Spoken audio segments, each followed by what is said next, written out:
ओम नमो भगवते वासुदेवाय।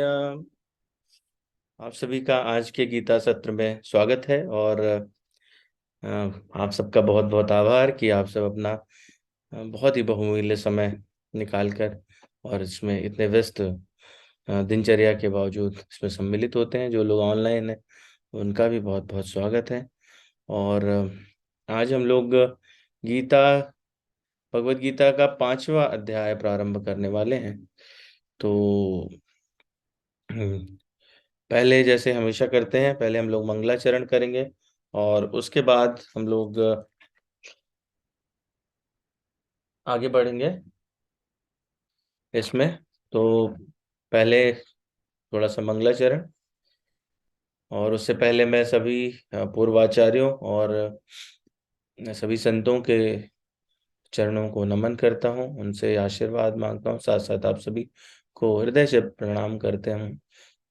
आपसे भी आशीर्वाद मांगता हूँ कि मैं जो भी कहूँ वो शास्त्र सम्मत हो, कुछ भी अनर्गल ना निकले, और वो अ, प्रसंग के संदर्भ में ही हो। और मुझे आशा है कि आप सभी ऐसा आशीर्वाद अवश्य देंगे। तो ठीक है, हम लोग प्रारंभ करते हैं। वर्णानामर्थ संघानाम रसानाम छंदसामपि मंगलानां च कर्तारो वंदे वाणी विनायको भवानी शंकरो वंदे श्रद्धा विश्वास रूपिणो याभ्यां विना न पश्यन्ति सिद्धा स्वान्तस्तमीश्वरम् वंदे बोधमयं नित्यं गुरुं शंकर रूपिणम् यमाशितो हि वक्रोऽपि चंद्र सर्वत्र वंदते सीताराम गुणग्राम पुण्यरण्य विहारिणो वंदे विशुद्ध विज्ञानो कवीश्वर कपीश्वरो वागर्ताविव संपृक्तो वागर्ता प्रतिपत्ते जगता पितरौ वंदे पार्वती परमेश्वरौ कर्पूर गौरम करुणावतारम संसार सारम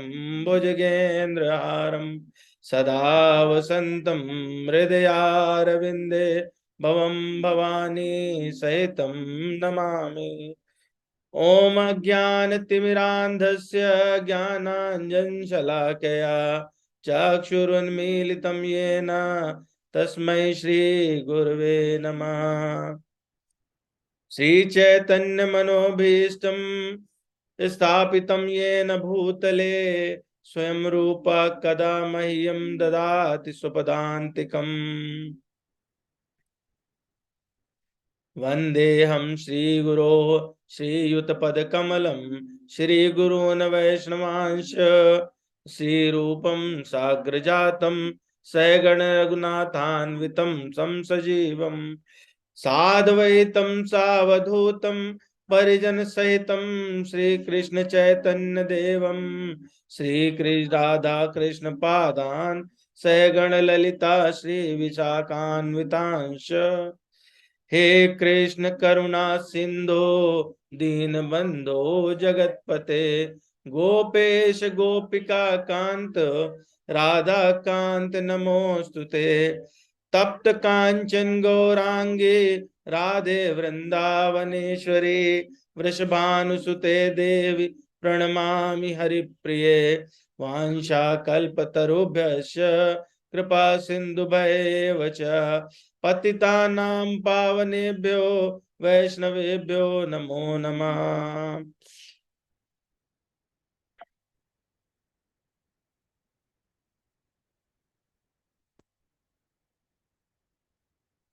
श्री कृष्ण चैतन्य प्रभु नित्यानंद श्री अद्वैत गदाधर श्रीवासादि गौर भक्त वृंद हरे कृष्ण कृष्ण कृष्ण हरे हरे हरे राम राम राम हरे हरे।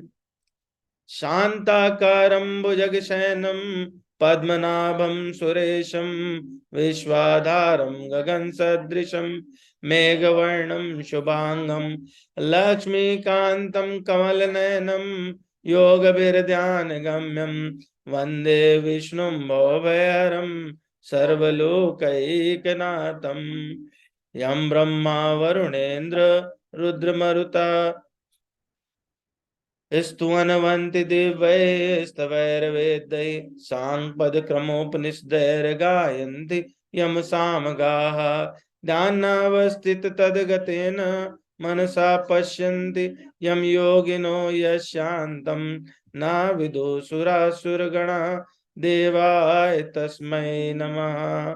गुरुर्ब्रह्मा गुरुर्विष्णु गुरुर्देवो महेश्वरा गुरुर्साक्षात् परब्रह्म तस्मै श्री गुरवे नमः। ओम वेदाहि गुरुदेवाय विद्महे परम गुरवे धीमहि तन्नो गुरु प्रचोदयात्। ओम परम तत्वाय नारायणाय गुरुभ्यो नमः। ओम गुम गुरुभ्यो नमः। ओम गुरुभ्यो नमः। तो हम लोग जो है वो पिछले सत्रों में ये चर्चा कर चुके हैं कि हमने देखा अर्जुन के मन में कई सारे भाव थे और उन्होंने उन भावों की वजह से युद्ध करने से मना किया था, जिसमें उन्होंने प्रमुख कारण पहले अध्याय में उनमें भौतिक करुणा का जागृत होना, सुख में हानि, पापों का भय और कुलवंश का विनाश ये बताया था। दूसरे में अनिर्णय की स्थिति रही और अर्जुन ने फिर ये 5 कारण दिए जिनसे वो युद्ध नहीं करना चाहते थे। तो हम लोगों ने फिर अध्याय 2 में देखा कि कैसे हम अपने को पहचान सकते हैं कि हम एक आत्मा हैं, हम एक शरीर नहीं हैं। और फिर अध्याय 3 में भगवान ने कहा कि आप कैसे निष्काम भावना से निष्काम कर्म कर सकते हैं।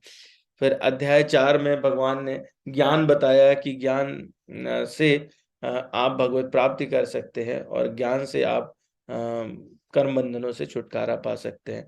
तो हम लोग एक बार ये देखते हैं कि अध्याय 4 में हम लोगों ने क्या समझा है, क्या पाया है।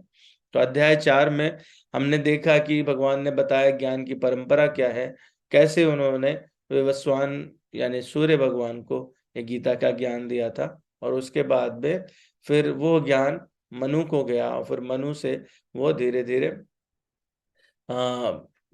कालांतर में छिन्न भिन्न हो गया। भगवान ने उसको पुनरीक्षित किया और बताया कि उनका जो प्राकट्य है वो कितना दिव्य रहता है वो साधारण मनुष्य की तरह नहीं रहता। इसीलिए वो जब भी इस जन्म लेते हैं तो भिन्न प्रकार से लेते हैं, उनका अवतरण का उद्देश्य होता है। हम लोगों ने वहां पे श्लोक देखे, यदा यदा ही धर्मस्य ग्लानिर्भवति भारत अभ्युत्थानम अधर्मस्य तदात्मानं सृजाम्यहम्। फिर भगवान ने बताया कि जब वो आते हैं तो धर्म की जब हानि हो रही होती है तो उसको पुनर्स्थापित करने के लिए आते हैं, लेकिन उससे बड़ी बात क्या है, वो आते हैं संतों का कल्याण करने के लिए, भक्तों का कल्याण करने के लिए। परित्राणाय साधुनां विनाशाय च दुष्कृतां संभवामि धर्म संस्थापनार्थाय संभवामि। तो भगवान पहले वाले में कहते हैं कि मैं हर युग में अवतार लेता हूँ, संभवामि युगे युगे, और दूसरे में कहते हैं कि मैं परित्राणाय साधु नाम, तो साधुओं को का उत्थान करने के लिए, उनको सुख देने के लिए आता हूँ। विनाशाय च दुष्कृताम, तो दूसरी बात रहती है कि दुष्टों का विनाश करने के लिए। और उससे क्या हो जाता है, धर्म धर्म संस्थापनार्थाय, धर्म के संस्थापना का अर्थ सिद्ध हो जाता है। तो ऐसा भगवान बताते हैं। फिर हम लोगों ने देखा कि बहुत सारे मार्ग हैं जिनसे भगवान तक पहुंचा जा सकता है। फिर हम लोगों ने चर्चा की कर्म क्या है, विकर्म क्या है और अकर्म क्या है, और उसमें विभिन्न प्रकार के जो भी आप कार्य करते हैं वो यज्ञ कहलाते हैं। अगर उनको ज्ञान में रखा जाए तो सारे यज्ञ ही आपको भगवान तक पहुंचाते हैं। और फिर भगवान ने ज्ञान की महिमा का वर्णन किया। तो हम लोगों ने पिछले अध्याय में दिव्य ज्ञान की तुलना देखी थी कि कितनी 4 चीजों से थी। वो किसी को याद है क्या कि वो 4 चीजें क्या थी? किन 4 चीजों से दिव्य ज्ञान की तुलना हुई थी?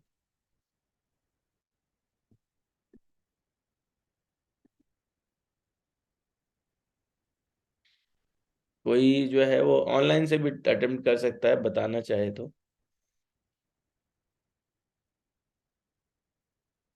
चलो कोई बात नहीं। तो हम लोगों ने पिछली बार उस पर थोड़ी सी सूक्ष्म चर्चा की थी, और अभी हम लोग देखते हैं। तो वो चार चीजें थी। ये भगवान का जो ज्ञान है वो कैसा है, नाव की तरह है। जैसे नाव भवसागर से, समुद्र से पार लगा देती है अग्नि की तरह है। अग्नि ये क्या करती है, वो चीजों को जला देती है, तो वो कर्म के फलों को जगा जला देती है। ज्ञान कैसा है, ज्ञानाग्नि की तरह है। ज्ञान की अग्नि है जो कर्म के फलों को भस्मसात कर देती है, समाप्त कर देती है। और वो फल की तरह है जिससे पोषण मिलता है।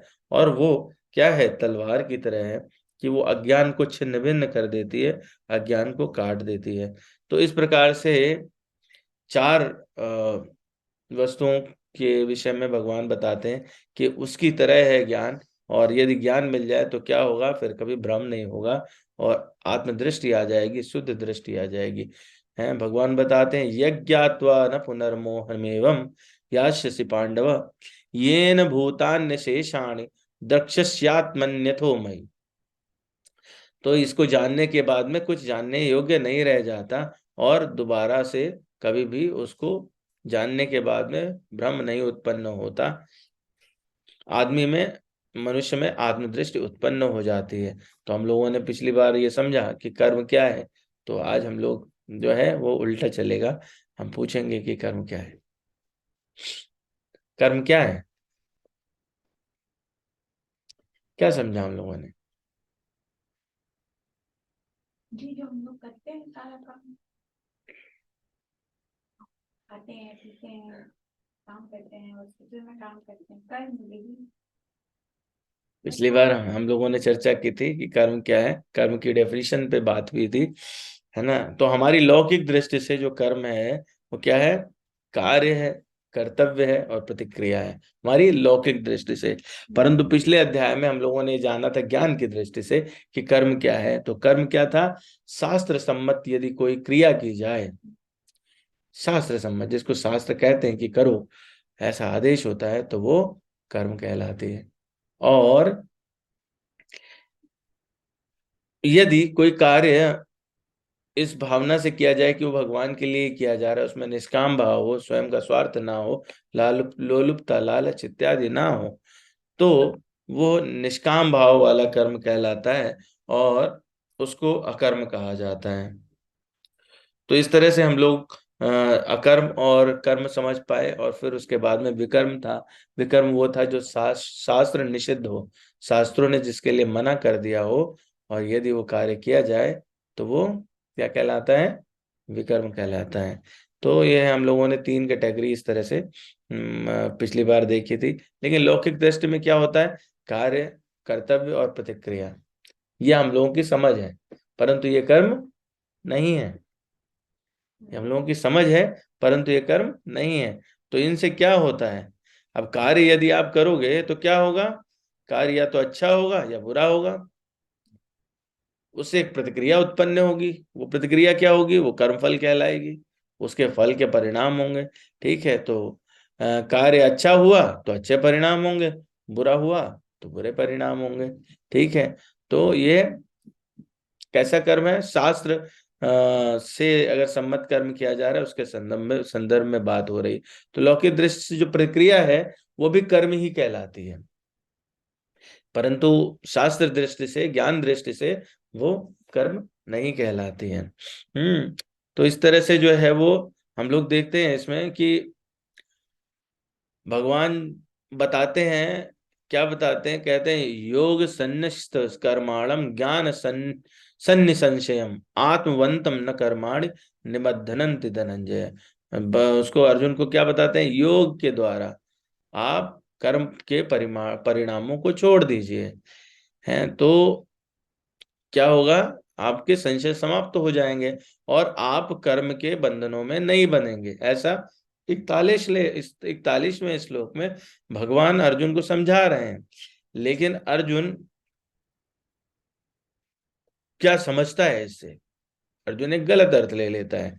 वो क्या कह, वो क्या सोच रहा है, अब भगवान ने इतनी योग्य की परिभाषा दी, व्याख्या की, तो अर्जुन क्या समझने लगा, उसे लग रहा है कि नहीं नहीं, ये बात ये नहीं हो रही है, ये तो कुछ और ही बात हो रही है।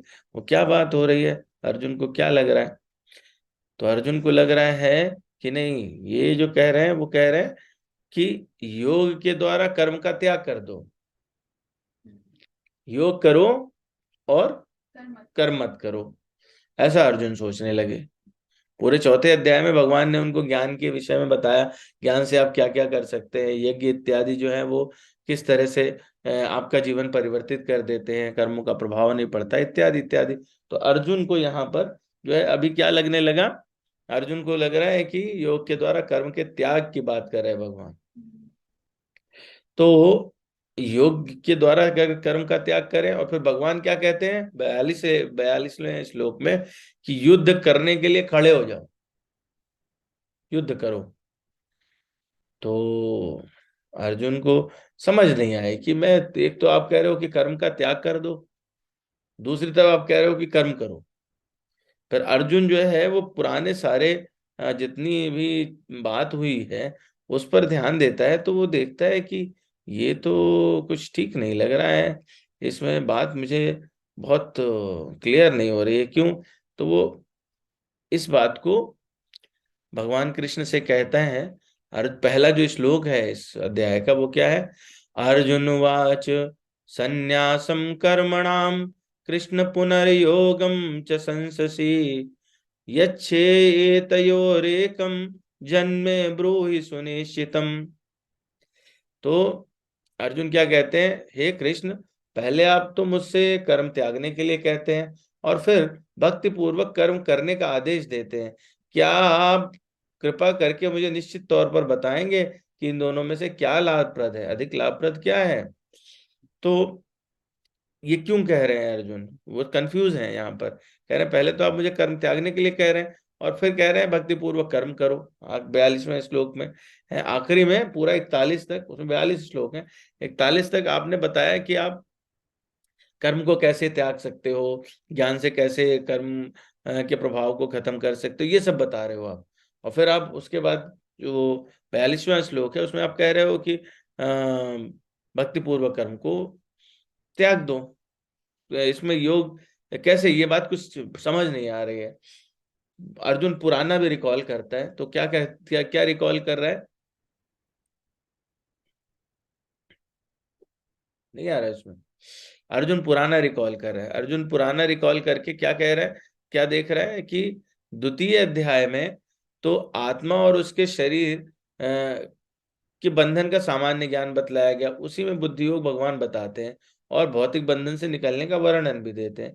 तृतीय अध्याय में बताते हैं कि ज्ञानी ज्ञानी को कोई कार्य नहीं करने पड़ते, तो वहां पर भी कार्य का निषेध जैसा लग रहा है।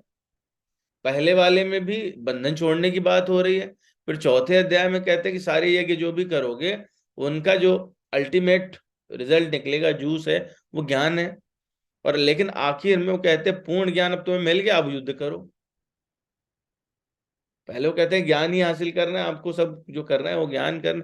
तो लास्ट में ये, फिर बाद में अर्जुन कहता है कि इस तरह से एक साथ भक्ति में कर्म और ज्ञान युक्त अकर्म की महत्ता पर बल देते हुए कृष्ण जो है अर्जुन के संकल्प को, इसे क्या करना चाहिए, भ्रमित हो गया अर्जुन। तो अर्जुन सोचता है कि चौथे अध्याय के जो श्लोक हैं उनमें भगवान पहले बोले, 9वें श्लोक में भगवान ने कहा, हे अर्जुन, जो मैं आविर्भाव तथा कर्मों के दिव्य प्रकृति को जानता है, जो मेरे जन्म मृत्यु को जानता है कि वो दिव्य है, उस शरीर छोड़ने पर भौतिक संसार में पुनः जन्म नहीं लेता, अपितु मेरे सनातन धर्म को प्राप्त होता है। तो भगवान तो ये बता रहे हैं सनातन धाम जाने का रास्ता जो है भगवान को जानना ही है। तो यहाँ पर भगवान युद्ध की सलाह तो नहीं दे रहे हैं, वो तो कह रहे हैं कि ज्ञान ले लो, इससे काम बन जाएगा। फिर पूरा यही चलता रहता है। फिर भगवान ये भी बताते हैं कि मनुष्य कर्म में अकर्म देखे और कर्म में अकर्म में कर्म देखे, तो यानी वो अकर्म वाली स्थिति में रहे, वो सभी मनुष्यों में बुद्धिमान है और सब प्रकार के कर्मों में प्रवृत्त रहकर भी दिव्य स्थिति में रहता है, यानी फिर ज्ञान की बात हो रही है। भगवान यहाँ पर भी युद्ध करने की सलाह नहीं दे रहे। फिर आगे कहते हैं कि ऐसा जो जो ये समझ ले वो ज्ञानी कहलाता है, और वो ज्ञानी व्यक्ति पूर्ण रूप से संयमित मन तथा बुद्धि से कार्य करता है और अपने सारे संपत्ति के स्वामित्व को त्याग कर सिर्फ शरीर निर्वाह के लिए कार्य करता है। जितना शरीर को चलाने के लिए जरूरी है उतना कार्य करता है। तो यहाँ पर भी युद्ध करना शरीर को चलाने के लिए जरूरी नहीं है, तो मैं युद्ध क्यों करूं?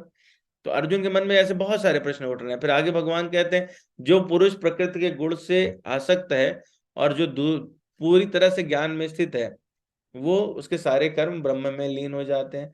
तो जब सारे कर्म को ब्रह्म में लीन करना है और हमको ज्ञान ही प्राप्त करना है, तो फिर हम युद्ध क्यों करें? जो सभी यज्ञ हैं, उन यज्ञों का को जो समझते हैं वो पाप कर्मों से मुक्त हो जाते हैं, और अमृत जो यज्ञ का फल है उसके अमृत को चखकर वो परम दिव्य आकाश की ओर बढ़ते हैं। फिर आगे कहते हैं, जैसे अग्नि जो है ईंधन को भस्म कर देती है, इसी प्रकार से ज्ञान भी कर्मों को भस्म कर देता है, उसके रिजल्ट नहीं मिलते, तो फिर कर्म क्यों करने? तो अर्जुन जो है वो पूरा जब पिछला देखता है कि क्या क्या भगवान ने बताया है, तो उसमें यही लगता है। फिर आखिर में भगवान 38वें श्लोक में चौथे अध्याय के कह देते हैं कि इस संसार में दिव्य ज्ञान के समान कुछ भी उदात्त और शुद्ध नहीं है। मतलब ये सबसे ऊपर वाली बात है कि आपको वो ज्ञान मिल जाए। तो ऐसा ज्ञान समस्त युग का परिपक्व फल है। जो व्यक्ति भक्ति में सिद्ध हो जाता है, वह यथा संभव अपने अंतर में इस ज्ञान का आस्वादन करता रहता है। जब जब मन करता है तब उस ज्ञान से प्रसन्न होता रहता है, वो हमेशा आनंदमय स्थिति में रहता है। तो जब आनंद भी उसी से मिलना है, परम धाम भी उसी से मिलना है, तो युद्ध क्यों करूं? अर्जुन का यह प्रश्न है। तो अर्जुन जो है उसको समझ में क्या आ रहा है? उसको समझ में आ रहा है कि ज्ञान में संशय संन्यास का अर्थ है इंद्रिय कार्यों के रूप में समस्त प्रकार के कार्यकलापों का परित्याग कर दिया जाए। और भक्ति योग में यदि कोई कर्म करता है तो फिर कर्म का त्याग कैसे हुआ? पहले तो उसको यही समझ आया कि ज्ञान का अर्थ है संन्यास, और संन्यास का मतलब हुआ कि जितने भी इंद्रियों से कार्य हो रहे हैं, जो भी कर रहे हैं काम हम, वो सब छोड़ दें, किनारे कहीं चले जाएं, पहाड़ी पे जाएं और बैठें आराम से और भगवान का ध्यान करें। है, और अगर भक्ति योग में कोई कर्म करता है तो उसका फिर उसने कर्म का त्याग कहाँ किया? वो तो कर्म ही कर रहे हैं। दूसरे शब्दों में उसको समझ ये आ रहा है कि ज्ञान में संन्यास जो है वो सभी प्रकार के कार्यों से मुक्त होना चाहिए, क्योंकि उसे कर्म कर्म और ज्ञान या संगत लगते हैं। बोले एक साथ कैसे बैठेंगे? या तो आदमी कर्म ही करेगा, कर्म में फंसा रहेगा, या उसके पास ज्ञान हो जाएगा। थोड़ा कॉम्प्लिकेटेड है समझने में, मुझे ऐसा लग रहा है ना? तो है कॉम्प्लिकेटेड है सच में। अर्जुन को अब तक का जो मिला है सारा उपदेश, वो क्या मिला है? कि आप बुद्धि योग करो, आप कर्मों का परित्याग करो, आप कर्म के फल अपने लिए मत रखो। है, तो वो अल्टीमेटली क्या जा रहा है कि आपको ऐसा ज्ञान उत्पन्न हो जाना चाहिए, और जब ये ज्ञान उत्पन्न हो जाना चाहिए तो वहां पे कर्म की कोई महत्ता नहीं रह जाती है। तो अर्जुन बुरी तरह से अब कंफ्यूज हो गया है, जैसे हम लोग हो रहे हैं। ठीक है, हम लोग वैसे अर्जुन वाली स्थिति में नहीं है। अर्जुन तो बहुत ही अच्छी स्थिति में थे, और बहुत अच्छी स्थिति में तो क्या कहें हम। तो हम लोग को जो है वो ये वाला कंफ्यूजन होना लाजमी है। भगवान फिर आगे अर्जुन क्या बोल समझता है, सोचता है, इसीलिए पहला श्लोक बोलता है कि संन्यासम कर्मणा कृष्ण पुनर्योगम च संससि यच्छे एतयोरेकम तन्मे ब्रूहि सुनिश्चितम। है कि इन दोनों में से आप एक बार कहते हो कि संन्यास ले लो, कर्म छोड़ दो। अर्जुन के हिसाब से कर्म छोड़ना संन्यास लेना, कर्म छोड़ दो। दूसरी तरफ आप कहते हो कि कर्म करो। तो हे कृष्ण, आप मुझे बताओ, ढंग से बताओ मेरे लिए क्या ठीक है, आप वो निश्चित करो। अब ऐसा निश्चित करने के लिए भगवान को क्यों कह रहा है? इसलिए कह रहा है क्योंकि उसने भगवान को गुरु स्वीकार कर लिया है। दूसरे अध्याय के 7वें श्लोक में उसने कहा कि मेरा जो भी ये है मन हर लिया गया है, आप इसको आपके मैं शरण में हूं, और अब आप जो कहोगे, जो सुनिश्चित करोगे, जो मेरे लिए श्रेयस्कर होगा, मैं वो कार्य करूंगा। तो अर्जुन को इसलिए बोलते हैं यच्छेया एतयोरेकम, मतलब जो एक बात बताइए निश्चित रूप से कि क्या हमारे लिए सबसे ज्यादा जरूरी है। मुझे ये बात समझ नहीं आ रही है,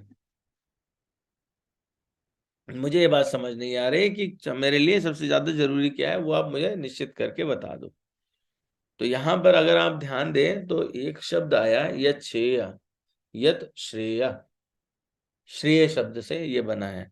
तो अर्जुन ये अब तक शुरुआत से लेकर के श्रेय शब्द का इस्तेमाल तीसरी बार कर रहा है। तो इसके पहले जो श्रेय शब्द है वो दूसरे अध्याय के 7वें श्लोक में, जो अभी मैं कह रहा था, कार्पण्य दोषो अपहत स्वभाव पृच्छामि त्वाम धर्म सम्मूढ़ चेता यच्छेय सुनिश्चम सुनिश्चितम ब्रूहि तन्मे साधित्वाम प्रपन्नम। तो वो श्लोक में श्रेय शब्द का आया, फिर ऐसे 3.2 में, और अब पहला श्लोक। तो श्रेय शब्द जो है वो अर्जुन के लिए इंपॉर्टेंट है। तो हम लोग इस पर पहले भी चर्चा कर चुके हैं कि श्रेय क्या होता है। इस पर हम लोगों ने पूरा एक सेशन किया था। है श्रेय क्या है और प्रेय क्या है। तो दो चीजें होती हैं जीवन में, श्रेय और प्रेय। श्रेय क्या होता है और प्रेय क्या होता है। श्रेय होता है दीर्घकालिक लक्ष्य और सुख, मतलब जिसको करने के बाद में आपको परमार्थ की प्राप्ति हो, जिसको करने के बाद में आपको कुछ पाना शेष ना रहे, वो है श्रेय। प्रेय क्या है कि अभी किया, अभी रिजल्ट मिल गया। तो हमको आमतौर पर वो चीजें अच्छी लगती हैं जो तुरंत रिजल्ट देने वाली होती, कि अभी करा और अभी अभी रिजल्ट मिल गया हमको तुरंत हाथ के हाथ। तो इस तरह से जो है वो श्रेय और प्रेय दोनों चीजें हमको समझनी चाहिए। थोड़ा सा ये समझने वाला है यहाँ पर, इसको समझना आवश्यक है। तो प्रेय जो है वो, इसको हम लोग ऐसे समझ सकते हैं, छोटे एग्जाम्पल ले सकते हैं कि कभी कभी हमको कोई चीज पानी रहती है तो उसके लिए हम तुरंत प्रयास करते हैं, और वो शॉर्ट टर्म में हमको बहुत बेनिफिट भी कर सकती है ना। जैसे छोटे बच्चे क्या रहता है कि उन्हें खेलना पसंद रहता है, तो वो उनको वीडियो गेम खेलने को मिल जाए या बाहर खेलने को मिल जाए, वो सिर्फ मस्त हो जाएंगे, है ना, कार्टून देखेंगे। लेकिन क्या वो इनके एग्जाम के लिए उचित है? नहीं है। ठीक है। तो वहां उनकी मम्मी जी पूरे टाइम डांटती हैं, कह रहे तुम तो इसमें लग गए हो, तुम कार्टून देख रहे हो, तुम्हारे एग्जाम का क्या होगा। तो बिल्कुल श्रेय वैसा ही है। और प्रेय क्या है, प्रेय वैसा ही है। और श्रेय क्या है, श्रेय है कि उसको पहले दिन से स्लोली स्लोली रोज पढ़ाया जाए तो एग्जाम में बहुत अच्छा परफॉर्म करेंगे, कोई स्ट्रेस नहीं रहेगी। तो ये हमारे जीवन के लिए भी यही है। कई बार हम दूरगामी परिणाम नहीं सोचते, भविष्य नहीं सोचते, उसका क्या हमको भविष्य में मिलने वाला है ये नहीं सोचते, और इसलिए जो तात्कालिक हमको सुंदर लगता है, अच्छा लगता है, वो कार्य करते हैं और वो उसके पीछे पड़े रहते हैं। इसमें एक और बात है कि ऐसे कर्म जो किए जाते हैं जो तात्कालिक लक्ष्य वाले होते हैं या तुरंत अल्पकालिक सुख वाले होते हैं, उनके परिणाम भी जल्दी मिल जाते हैं। तो हम लोग को इसलिए भी थोड़ा, तो जो लोग जिनको ज्ञान रहता है, जो जानते हैं इसको भली भांति, वो प्रेय के चक्कर में नहीं पड़ते, वो श्रेय के लिए करते हैं। बिल्कुल इसका उदाहरण हम लोगों ने उस समय भी लिया था, भागवत पुराण से उदाहरण था कि जैसे एक बीज होता है, बाली होती है, बाली में है, बाली तो सब एक समान दिखती हैं, किसान ने खेती की, बाली सब एक समान दिख रही हैं, लेकिन यदि उसमें बीज उत्पन्न ना हुआ तो उसको काटेगा तो अल्टीमेटली क्या मिलेगा उसे? भूसा। है, तो ये भूसा मिलेगा जीवन भर। तो वो आपने अगर इस पर ध्यान नहीं दिया कि उसका बीज क्या होगा, भविष्य में वो कैसे बेनिफिशियल होगा, तो आपको क्या मिलने वाला है? भूसा मिलने वाला है। जीवन में हम लोग भूसा लेकर के खुश हो जाते हैं। तो भूसा नहीं लीजिए, बीज लीजिए, ताकि आप दोबारा भूसा भी बना सकें। बीज रहेगा तो भूसा तो मिलेगा ही मिलेगा, और साथ में अगली फसल भी मिलेगी आपको। ठीक है, ये श्रेय है। तो इस तरह से भागवत पुराण में इसका एक उदाहरण प्रस्तुत हुआ था। आगे जो है भगवान क्या कहते हैं, अब भगवान अर्जुन को कह रहे हैं कि श्री भगवान वाच संन्यासः कर्म योगश्च निःश्रेयस करावुभौ तयो अस्तु कर्म संन्यासात् कर्म योगो विशिष्यते। भगवान कहते हैं मुक्ति के लिए तो कर्म का परित्याग और भक्ति में कर्म दोनों ही उत्तम है। आप कर्म का परित्याग करके परंतु कैसे कर्म का परित्याग करना होगा? मन से, वाणी से और कर्म से, तीनों तरह से। ऐसा नहीं है कि आपने कर्म का परित्याग किया, आप बोले कि अब तो मैं कोई कार्य नहीं करूंगा, परंतु चिंतन आप संसार का कर रहे हैं तो वो नहीं चलेगा। आपको हर तरह से कर्म से अलग होना होगा, वो संन्यास है। और दूसरा तरीका है कि आप भक्ति में लग जाएं और भक्ति में कर्म करें, कर्म करते रहें, आप भक्ति पूर्वक करें, तो ये दोनों ही उत्तम है। लेकिन मेरे विचार से, किसके विचार से? भगवान के विचार से, दोनों में से कर्म के परित्याग से भक्ति युक्त कर्म श्रेष्ठ है। तो आप जो भी कर्म करते हैं वो अगर भक्ति से सनी हुई है तो उसका टेस्ट भक्ति में ही रहेगा, है ना। ये इतनी सी बात है। तो भगवान जो है इस डिस्कशन में देखें तो अर्जुन के दिमाग में प्रश्न आ रहा है कि दोनों मुक्ति के लिए अच्छे हैं लेकिन कर्मयोग तुम्हारे लिए बेहतर है। तो अर्जुन के दिमाग में प्रश्न आया कि कर्म कैसे? अभी तो आपने कहा बंधन कर्म से, अब आप कह रहे हैं कि जो कर्म योग है, भक्ति युक्त कर्म है, वो ज्यादा श्रेष्ठ है, मेरे लिए ज्यादा श्रेष्ठ है, तो वो मुझे मुक्ति की ओर कैसे ले जाता है? तो भगवान फिर इसके बाद में तीसरे श्लोक की चर्चा कर रहे हैं। कहते हैं अपने कर्मों के परिणामों से घृणा या उनकी इच्छा नहीं करने से आप मुक्ति की तरफ चले जाएंगे। तो अर्जुन के मन में प्रश्न आता है कर्म संन्यास से बेहतर तो नहीं है? तो भगवान कहते हैं दोनों एक ही हैं, और कर्म करते समय भी तुम सन्यासी हो सकते हो। तो अर्जुन पूछता है कि कैसे, ये कैसे संभव है, ऐसा कैसे हो सकता है ना। तो यहां पर हम लोगों को ना सन्यास का अर्थ समझना पड़ेगा। सन्यास का अर्थ क्या है? जो सन्यास शब्द है वो सम और न्यास, ये दोनों को मिला के बना है। न्यास का मतलब होता है त्याग, सम का मतलब होता है सम्यक, है ना। तो सम्यक प्रकार से और त्याग करके, मतलब वो त्याग किया जाए जो अंदर से भी और बाहर से भी हो, वो कहलाता है सन्यास, है ना। तो जो सन्यास है वो वास्तव में इस प्रकार से करना चाहिए।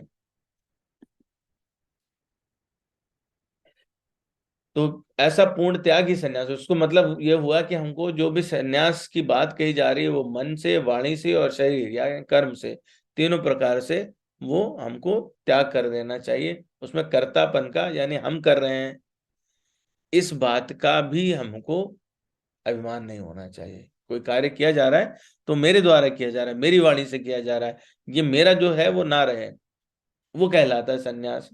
तो इस तरह से अगर देखा जाए तो सन्यास संसार में ऐसा बहुत ही मुश्किल रहता है। तो पूर्णता मतलब अहंकार भी ना हो, ममता भी ना हो, और ये मन, वाणी और कर्म तीनों से ही हो, तो वो कहलाएगा सन्यास। भगवत गीता में अलग अलग स्थानों पर सन्यास शब्द का प्रयोग किया गया है। तो भगवान जो है वो कहते हैं कि ज्ञेय सा नित्य सन्यासी यो न द्वेष्टि ना कांक्षति निर्द्वंदो ही महाबाहो सुखम बंधात प्रमुच्यते। तो वो पुरुष जो न कर्म फलों से घृणा करता है, न कर्म फल की इच्छा करता है, वो नित्य सन्यासी जाना जाता है। तो वो क्या होगा कि वो तो सिर्फ अपना कर्तव्य कर रहा है, भगवान ने जो उसको दिया वो कर रहा है, जो उससे मिलेगा रिजल्ट, अच्छा मिले तो ठीक, बुरा मिले तो ठीक। अच्छा मिले तो उससे अच्छा नहीं महसूस कर रहा है, ये नहीं कि मैंने किया तो बहुत अच्छा हो, ना उससे वो खराब महसूस कर रहा है। उसका रिजल्ट जो भी आया, वो अच्छा खराब तो कुछ होता ही नहीं, जो कार्य किया गया उसका एक रिजल्ट आएगा, तो वो उसके लिए अनुकूल है या प्रतिकूल है, इस बात की बिना परवाह किए, बिना उनसे घृणा या उनसे प्रसन्न हुए, वो उसी भाव से चलता रहता है। ऐसा व्यक्ति नित्य सन्यासी जाना जाता है। हे महाबाहु अर्जुन, ऐसा मनुष्य समस्त द्वंद्वों से रहित होकर भवबंधन को पार कर पूर्णतया मुक्त हो जाता है। तो भगवान यहाँ पर बताना चाहते हैं कि जो सकाम कर्म रहता है, यानी इंद्रिय तृप्ति में जो लोग लगते हैं, वही भवबंधन का कारण होता है ना। जो भागवत पुराण है उसके 5वें स्कंद के 5वें अध्याय के चौथे छठे श्लोक में इस प्रकार से भगवान बताते हैं, नूनम प्रमत्तः कुरुते विकर्म यदिंद्रिय प्रियतया आपृणोति ना साधु मन्यते यत् आत्मनो अयम सन्नपि क्लेशद आसेदेय। पराभावस्तवाद बोध जातो यावन्य जिज्ञासत आत्मतत्त्वम् यावत् क्रियास्तवादवदिदम् मनोवय कर्मात्मकं येन शरीरबन्ध। एवं मनः कर्म वशं प्रयुङ्क्ते अविद्यात्मन्युपधीयमाने प्रीतिर्न यावन्मयि वासुदेवो न मुच्यन्ते देहयोगेन तावत्। तो जो लोग नूनम प्रमत्ता कुरुते, जो इंद्रिय तृप्ति के पीछे मत हो गए हैं, पड़े हुए हैं, जो अपने सिर्फ अपने भोग के विषय में सोच रहे हैं, है ना, वो ये नहीं जानते कि उनका जो ये शरीर है ना, वो क्लेशों से युक्त है, वो कष्टों से भरा हुआ है। और उनके शरीर और उनके जो ये कर्म है, जो इंद्रिय तृप्ति वाले कर्म है, ये सारे के सारे कष्ट में है। यद्यपि ये शरीर क्या है, नाशवान है, और ये नाना प्रकार के कष्ट देता रहता है। इसलिए इंद्रिय तृप्ति के लिए यानी भोग के लिए कोई भी कर्म करना ये श्रेयस्कर नहीं है, वो श्रेय नहीं कहलाएगा। है जब मनुष्य अपने असली स्वरूप के बारे में यानी आत्मिक स्वरूप के बारे में जिज्ञासा नहीं करेगा, तो उसका जीवन व्यर्थ चला जाएगा, उसके जीवन जीने का कोई अर्थ नहीं है। आपको यदि ये ना पता चले पूरे जीवन में कि आप कौन हो असलियत में, तो आपके जीवन जीने का कोई अर्थ है क्या? फालतू प्राणी वस्तु हो गए, आप करते चले गए कोई भी कार्य। तो जब वो अपने स्वरूप को नहीं जान लेता, तो तब तक वो इंद्रिय तृप्ति के लिए सकाम कर्म करता रहता है। जब आप स्वयं नहीं जान लेते कि मैं तो ये शरीर नहीं हूं, जब ये बात जान जाओगे, तो शरीर को भरण पोषण के लिए, चलाने के लिए एक साधन की तरह आप देखिए, शरीर ऐसा नहीं है कि शरीर की आवश्यकता नहीं है, शरीर की आवश्यकता है ना। शरीर अगर नहीं रहेगा तो आप भगवत भक्ति भी नहीं कर सकते। तो शरीर को साधन की तरह इस्तेमाल करना चाहिए कि हाँ, इसका सिर्फ इतना हो कि ये चलता रहे, ताकि हम जैसे हम ट्रेन का इस्तेमाल कैसे करते हैं, हमें कहीं जाना है, टिकट लिया, ट्रेन में बैठे, उतर गए, तो जब आप उतर जाते तो क्या बोलते हैं कि मेरी ट्रेन है? नहीं। जब आप चढ़ते तो क्या बोलते हैं, मेरी ट्रेन है? नहीं। है ना, जब बैठे रहते हैं जिस समय, तो उस समय उस ट्रेन का प्रयोग कर लेते हैं। जब ट्रेन में बैठे रहते तो भी क्या बोलते हैं, मेरी ट्रेन है? नहीं। सब वो ट्रेन तो पूरे टाइम सरकार की थी, वो एक स्टेशन से उसने आपको चढ़ाया और दूसरे स्टेशन पे उतार दिया। तो हमारा जो कार्य है, हमारा जो संसार में आने का अर्थ है, वो क्या है, इस शरीर का उपयोग करते हुए भगवत प्राप्ति करना। हम जहां से आए वहां वापस चले जाएं, ठीक है। तो ये ट्रेन है। अब ट्रेन में आप ईंधन नहीं डालोगे तो ट्रेन चलेगी क्या? नहीं चलेगी।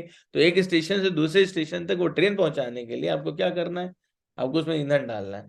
तो हम लोगों को शरीर निर्वाह के लिए कार्य करने चाहिए, ठीक है, कि इतना भरण पोषण हो जाए जिससे आत्मा को वो शरीर मिला रहे जब तक वो अपना सिद्धि ना कर ले। लेकिन अब शरीर के भरण पोषण के बजाय आप ऐसे समझिए ट्रेन को सजाने लगे, बोले भैया ये तो हमारी ट्रेन है, बरेली में रुकी, उसे रोक दिया, और उसके बाद में फिर उसके ऊपर बढ़िया कलाकारी की, और उस पर खूब चित्रकारी हुई, और सोना चांदी मढ़ दिया, तो वो आपकी हो जाएगी क्या? नहीं होगी। तब भी वो क्या आपको गंतव्य तक पहुंचा देगी? नहीं पहुंचाएगी। तो आपने क्या किया, ट्रेन का भरण पोषण करके जरूरत से ज्यादा वेस्ट ही तो किया है। यही बात समझने योग्य है। ये बात हम लोगों को समझ में आ जाए तो हमारा काम बन जाए। तो भले ही वो व्यक्ति जो है, क्या है, उसका मन सकाम कर्मों में व्यस्त रहे और अज्ञान द्वारा प्रभावित हो, लेकिन यदि उसे भगवान की भक्ति के प्रति प्रेम उत्पन्न हो जाए, और नहीं हो तो उसे करना चाहिए, तभी वो भवबंधन से छूट पाएगा। अगर आप मान लीजिए, ऐसा जरूरी तो है नहीं कि सब लोग भक्त हों, लेकिन वो भक्ति कैसे आती है, भक्ति आती ही भक्ति के द्वारा है, ये विशेष बात है। बाकी सब में मंजिल अलग होती है, रास्ता अलग होता है ना ऐसा। लेकिन भक्ति में ऐसा नहीं है। भक्ति में मंजिल भी भक्ति है और रास्ता भी भक्ति है। आप भगवान की भक्ति कैसे प्राप्त कर सकते हैं, भक्ति करके, ठीक है। भले से ही शुरू में आपको इंटरेस्ट नहीं भी आ रहा है, तो भी आपको लगे रहना पड़ेगा। आप लगे रहोगे तो उसके बाद में धीरे धीरे इंटरेस्ट बनने लगेगा। एक बहुत ही सिद्ध गोस्वामी हुए वैष्णव परंपरा में, शील गोस्वामी। उन्होंने पुस्तक लिखी भक्ति रसामृत सिंधु, जिसमें वो बताते हैं कि सन्यास क्या होना चाहिए, वास्तव में सन्यास क्या है। वो कहते हैं, प्राप चिंततया बुद्धया हरि संबंधी वस्तुना मुमुक्षु भी परित्यागो वैराग्यम फल कथ्यते। जब मुक्त कामी व्यक्ति, कोई भी जो जिसको मुक्ति की इच्छा हो, वो भगवान से संबंधित वस्तुओं का भौतिक समझकर उनका परित्याग कर देते हैं, तो उनका संन्यास अपूर्ण कहलाता है। मैं कहने का अर्थ हुआ कि जो लोग ऐसे भी होते हैं ना, कि बोले कि नहीं, अब ना हम भगवान की सेवा करेंगे, ना मंदिर जाएंगे, हमें तो मतलब किसी कर्म से कोई लेना देना नहीं है, जिस हेतु के लिए भगवान ने भेजा वो भी नहीं कर रहे हैं। तो भगवान से जो भी जुड़ी हुई चीजें हैं, हम कोई कार्य कर रहे हैं, भरण पोषण करना, इवन संसार में दूसरे प्राणियों को भी यदि हमारी आवश्यकता है, तो ये सब भगवान का कार्य है, ये ऐसा नहीं है कि उनके कार्य से कुछ पृथक है। तो यदि ये सब छोड़ करके वो चले जाते हैं, तो उनका संन्यास पूर्ण नहीं कहलाता, जैसा कि अभी हम लोगों ने बात की, पहले भी हम लोगों ने यही बात की है।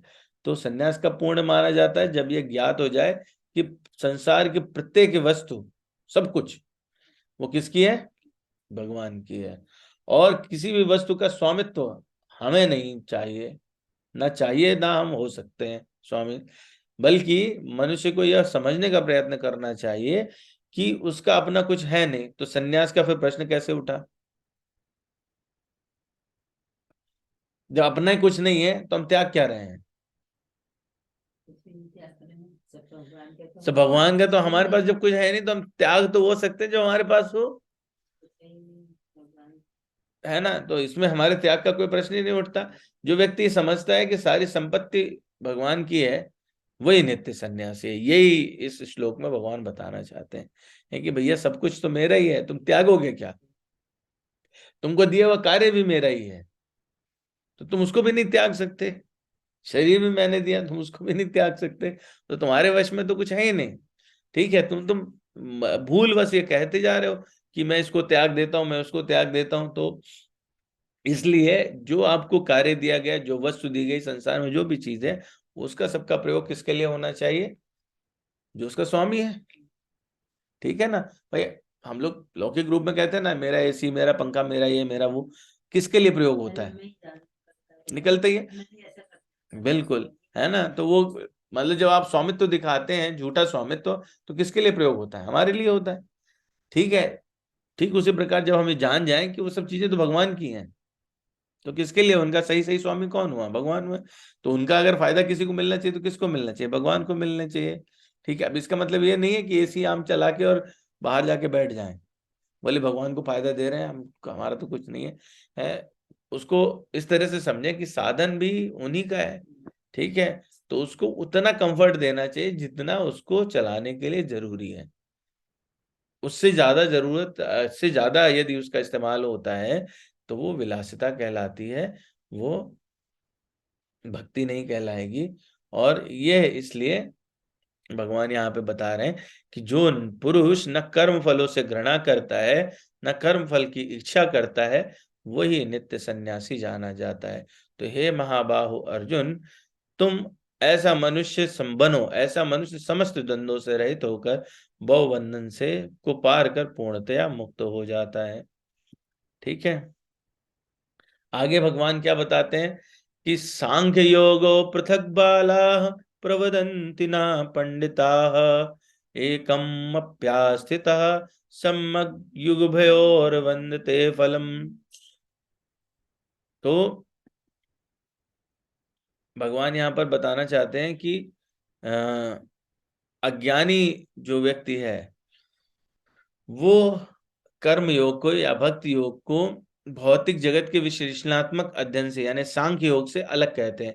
वास्तव में सांख्य, जो अलग अलग ज्ञान की बात हो रही थी, है ना, सांख्य योग, और जो कर्म योग यानी भक्तिमय कर्म, ये दोनों वस्तुतः एक ही हैं। और इनमें कोई भी किसी भी मार्ग पे चलेगा, तो वो दोनों से ही उसी फल को प्राप्त करेगा, यानी वो भगवान तक पहुंच जाएगा। तो यहाँ पे भगवान क्या शब्द इस्तेमाल कर रहे हैं? यहाँ भगवान शब्द इस्तेमाल कर रहे हैं कि सांख्य योगो पृथक बाला प्रविदन्ति ना पंडिता, है पंडित कौन है, पंडित कौन है, ठीक है।